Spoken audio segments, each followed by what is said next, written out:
जय हिंद दोस्तों। आज हम बात करने वाले हैं कैसे जनरेशन जेड जिसको जेन ज़ी बोलते हैं वो आने वाले समय में पूरी दुनिया को बदल देगा। इसके बारे में जानेंगे और ये जानेंगे कि भारत में 2029 के चुनाव में कितना बड़ा इम्पैक्ट होने वाला है, जेन ज़ी का प्रभाव कितना बड़ा होने वाला है। उससे पहले हम ये जानेंगे कि जेन ज़ी किसे बोलते हैं, बेबी बूमर्स किसे बोलते हैं, जनरेशन एक्स किसे बोलते हैं और मिलेनियल्स किसे बोलते हैं और जेन अल्फ़ा किसे बोलते हैं, इन सब को समझेंगे।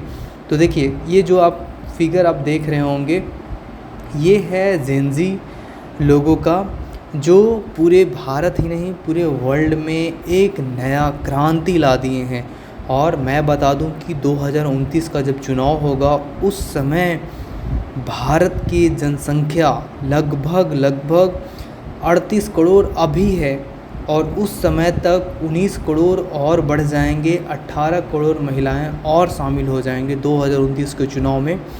टोटल का टोटल 28% से लेकर के 30% आबादी जो है वो जेन ज़ी का रहने वाला है और जेन अल्फ़ा भी उसमें आ जाएंगे 2029 के चुनाव में। तो ये समझना है। और सबसे पहले हम समझते हैं कि जेन अल्फ़ा से पहले स्टार्ट करते हैं बेबी बूमर्स। तो देखिए यहाँ पे बेबी बूमर्स, ये इससे पहले ये जानते हैं कि द साइलेंट जनरेशन है क्या। अब देखो यहाँ पे 1928 से लेकर के द साइलेंट जनरेशन किसे बोलते हैं, 1928 से लेकर के 1945 के बीच में जन्मे लोग को द साइलेंट जनरेशन बोलते हैं। ओके, अभी जो हैं हमारे यहाँ बेबी बूमर्स, वो कह सकते हो 1946 यानी आज़ाद भारत हुआ था उससे एक साल पहले से लेकर के 1964 के बीच में जो जन्मे हैं वो बेबी बूमर्स कहते हैं। उनका एज अभी 60 से 78 साल के बीच में हो रहा होगा। और जेन एक्स जिनको बोल सकते हो 1965 से 1980 के बीच में जो जन्मे हैं वो जेन एक्स हैं, ठीक है। उनका एज अभी 44 से लेकर के 59 के बीच में है। अब एक हैं मिलेनियल्स।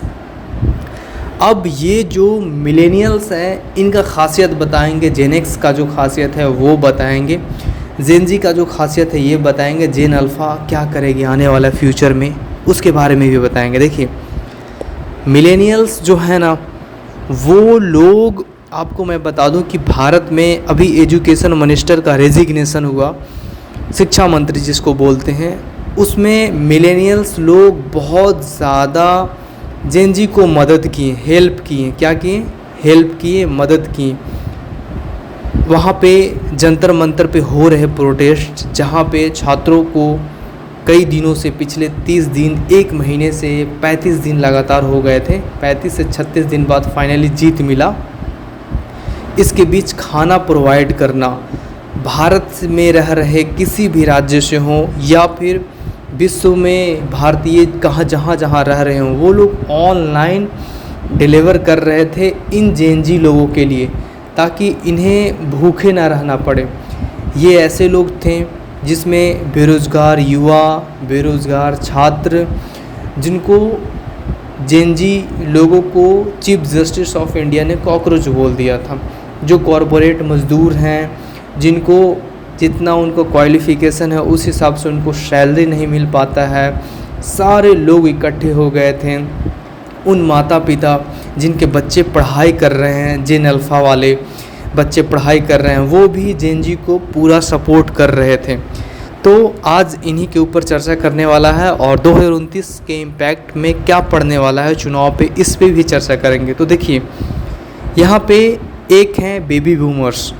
बेबी बूमर्स वो हैं जो द्वितीय विश्व युद्ध, जब यहाँ पे आप कह सकते हो कि वर्ल्ड वार चल रहा था, सेकेंड वर्ल्ड वार, उस दौरान जो जन्मे हैं वो हैं बेबी बूमर्स।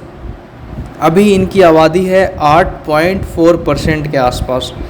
जनरेशन एक्स जिसको मैं बात कर रहा हूँ, ये जनरेशन का आबादी अभी 15.8% है, 15.8% इनकी जनसंख्या है। और ये जनरेशन एक्स जो है वो पारंपरिक यानी कि जो पहले से चली आ रही परंपरा जो है उसका और आधुनिक दौर के बीच का एक मिक्स वर्जन बोल सकते हो कि ये उस जनरेशन के लोग हैं जिनको कई चीज़ों में समझाना बहुत मुश्किल होता है।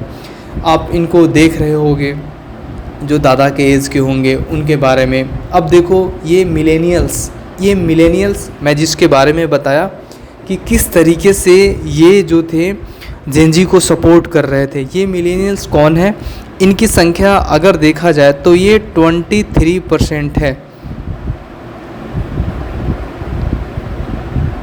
इनकी संख्या कितना है? 23% है। और ये वे लोग मिलेनियल्स हैं जो इंटरनेट जब शुरुआती दौर में था उस दौरान ये बढ़े थे, इस दौरान ये लोग बड़े हुए हैं। अब देखो इंटरनेट आने से क्या होता है ना कि इंटरनेट आने से पूरे वर्ल्ड का इन्फॉर्मेशन आपके पास आ जाता है। आप कुछ भी अमेरिका हो, जापान हो, चाइना हो, फिनलैंड हो, नॉर्वे हो, स्विट्ज़रलैंड हो, इतना टॉप है देश, कंट्री है, उन सब के बारे में आप पल भर में इंटरनेट से जानकारी इकट्ठा कर लोगे। आज तो लोग इतने ट्रैवलिंग करते हैं, ट्रैवलिंग के वीडियोस देख करके आप वहाँ के लाइफ स्टाइल देख सकते हो। तो लोग नए नए आविष्कार हो रहे हैं, वो सब चीज़ देख सकते हो। तो मिलेनियल्स के दौरान ये सब चीज़ इंटरनेट आया था, लेकिन जेन जी के दौरान लगभग आ चुका था। और ये जेन जी जो हैं वो डिजिटल युग कह सकते हो कि ये डिजिटल युग जो डिजिटल एरा है उस एज में जन्मे हैं और ये पले बढ़े हैं। तो ये कह सकते हो कि जेन एक्स से बहुत आगे आ चुके हैं। मिलेनियल्स इनको सपोर्ट कर रहे हैं। और मिलेनियल्स जो हैं जो 1981 से 1996 के बीच में जो जन्मे हैं वो समझ रहे हैं जेन जी के साथ क्या क्या परेशानी हो रहा है।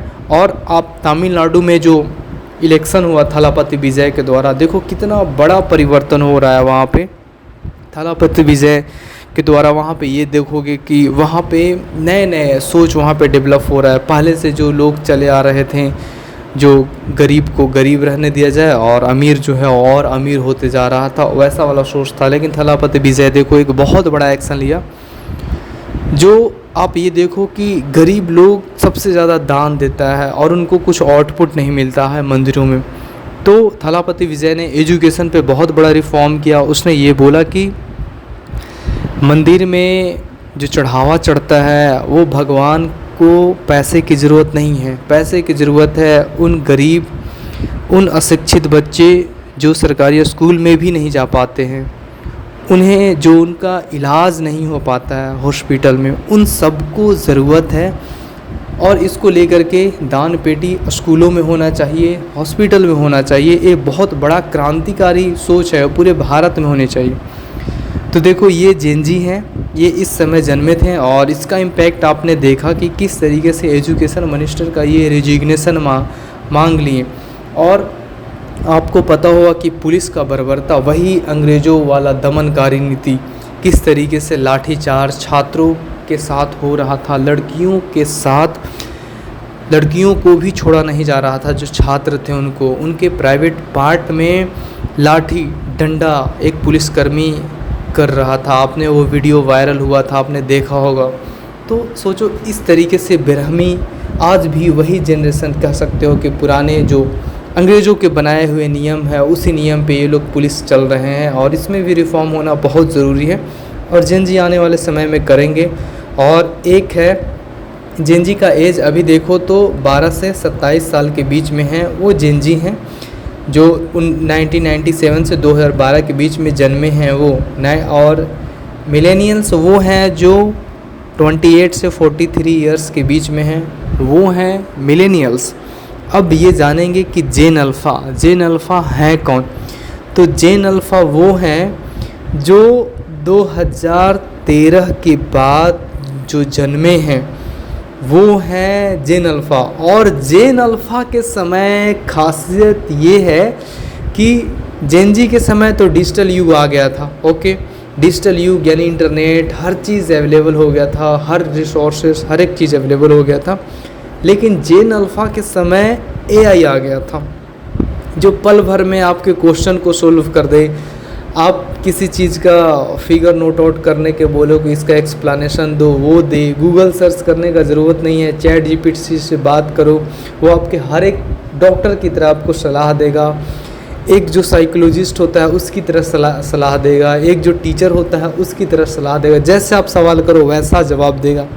एआई स्मार्ट डिवाइस आ गए हैं, पूरा डिजिटल माहौल में पला बढ़ा है ये जेन अल्फ़ा। जो बच्चे हैं जो आज दिख रहे होंगे, जिनका एज 11 साल के आसपास होगा, 11 साल से छोटे बच्चे हैं, वो जेन अल्फ़ा में आते हैं। अब देखो जेन जी का इम्पैक्ट क्या है आगे। ये तो आप लोगों ने समझ गया होगा कि जेन जी साइलेंट जनरेशन, बेबी बूमर्स, जेन एक्स, मिलेनियल्स, जेन जी, जेन अल्फ़ा समझ गए होंगे। अब ये जानते हैं कि जेन जी का सबसे बड़ा ख़ासियत क्या है, उसके बारे में समझते हैं। तो देखिए जेन जी डिजिटल कह सकते हो, डिजिटल दौर में ये जन्मे हैं और ये तकनीक का तेज़ी से इस्तेमाल कर रहे हैं। नई चीज़ों जो हैं वो जल्दी सीखने का कोशिश कर रहे हैं। सोशल मीडिया पे बहुत ज़्यादा सक्रिय हैं। कह सकते हो कि ये मेंटल हेल्थ, मानसिक स्वास्थ्य पर खुल कर के बात करते हैं। विविधता को समझते हैं, समानता को, एक इक्वलिटी को महत्व दे रहे हैं। आपको पता होगा इक्वलिटी में एक आता है कि सोशल जस्टिस, जो इंडिया में एक कास्टिज़म बहुत बड़ा इम्पैक्ट पड़ने वाला है, जो कास्टिज़म को ख़त्म करने के लिए ये जेन जी भी आगे आ रहे हैं। क्योंकि आपको पता होगा कि कास्टिज़म कितना भेदभाव समाज में ला देता है। और आपको अब पता है इंटर कास्ट मैरिज, और फिर वैसे लोग जो कास्टिज़म के नाम पे इतना भेदभाव प्रताड़ित होते हैं, जो आज भी आपको देखने को मिलेगा। इन सब चीज़ों पे खुल के काम कर रहे हैं।